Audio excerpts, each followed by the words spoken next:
हिमाचल की बर्फीली वादियों के बीच घिरी सांप जैसी सड़कों पर एक लाल गाड़ी अपने रास्ते को ढूंढते हुए आगे बढ़ रही थी। लेकिन फिर धीरे धीरे उस कार की स्पीड कम होने लगी और वो एक चट्टान की तरफ जाने लगी। वो इतनी बड़ी चट्टान थी कि अगर उससे वो कार टकराएगी तो कार पूरी तरह तबाह हो जाएगी। और इससे पहले कि कार चट्टान से टकराती, एक आवाज आई, राजीव! आयशा की आवाज सुनकर राजीव ने तुरंत आंखें खोली और ब्रेक लगाए। ब्रेक लगने से अचानक जो झटका लगा उसके कारण आयशा और पीछे बैठे हुए प्रिया और ऋषि दोनों आगे की ओर झुक गए। तब आयशा ने गुस्से से राजीव की ओर देखा। तुम्हारा दिमाग तो नहीं खराब हो गया राजीव? हम सबको मारने निकले हो क्या? आंखें खोल कर गाड़ी चलाओ। प्लीज यार आयशा, मुझे ज्ञान मत बांटो। 18 घंटे से गाड़ी चला रहा हूँ मैं। नींद से आंखें बंद नहीं होंगी तो क्या होगा? थोड़ा सोच समझकर बोला करो। सोच समझकर तो तुम्हें गाड़ी चलानी चाहिए। आयशा की बात। देर और प्रिया, हम कुछ ही देर में वहाँ पहुँच जाएंगे। पर हम जा कर रहे हैं, आप ये तो बता ही नहीं रहे हैं। तुम्हें जल्दी पता चल जाएगा ऋषि, बस थोड़ी देर और ऐसे ही बैठे रहो। इतना कहकर राजीव ने फिर से गाड़ी चलाना शुरू कर दिया।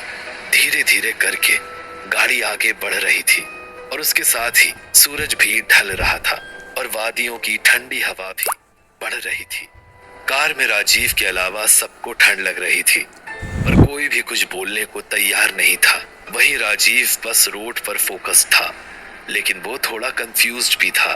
होना तो यही चाहिए, रास्ता भी मैंने सही लिया है। कहाँ गया?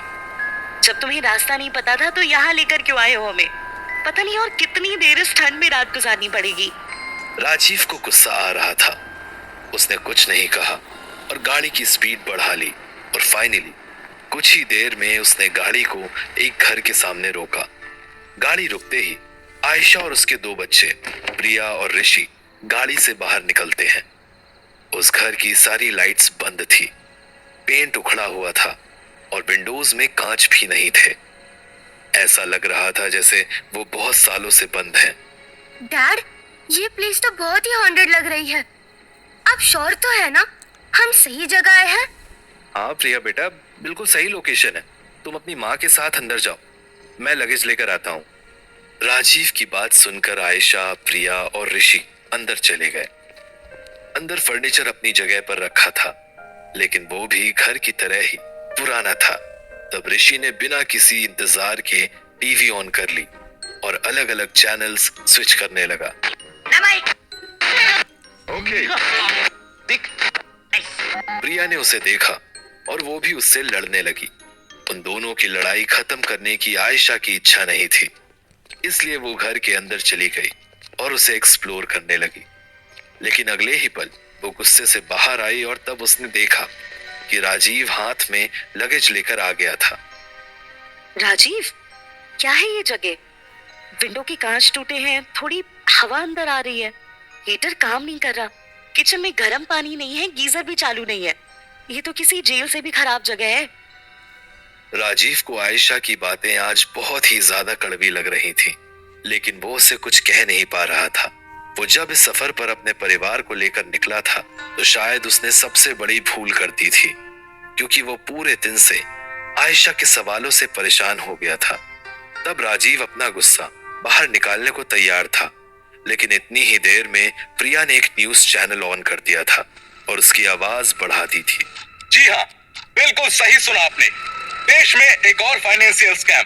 आखिर क्यों होते हैं ये स्कैम और कितनी बार होंगे, शायद इसका हमें कोई अंदाजा नहीं है, लेकिन सबकी कहानी हमेशा एक ही रहती है। एक आदमी, बहुत सारे पैसे और फिर सब कुछ गायब। इस बार की कहानी भी यही है, बस देश में जगह बदली है। इस बार जगह है इंदौर और स्कैमर है एक मिडिल क्लास फैमिली पर्सन। इस वारदात के असली गुनहगार हैं।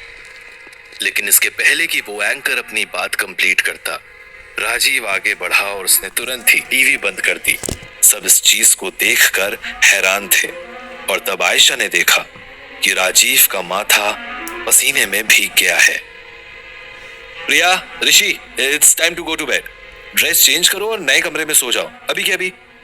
राजीव के उस स्ट्रेंज बिहेवियर को देखकर ऋषि और प्रिया बिना कुछ कहे ही वहां से उठे और अपने कमरे की तरफ चले गए।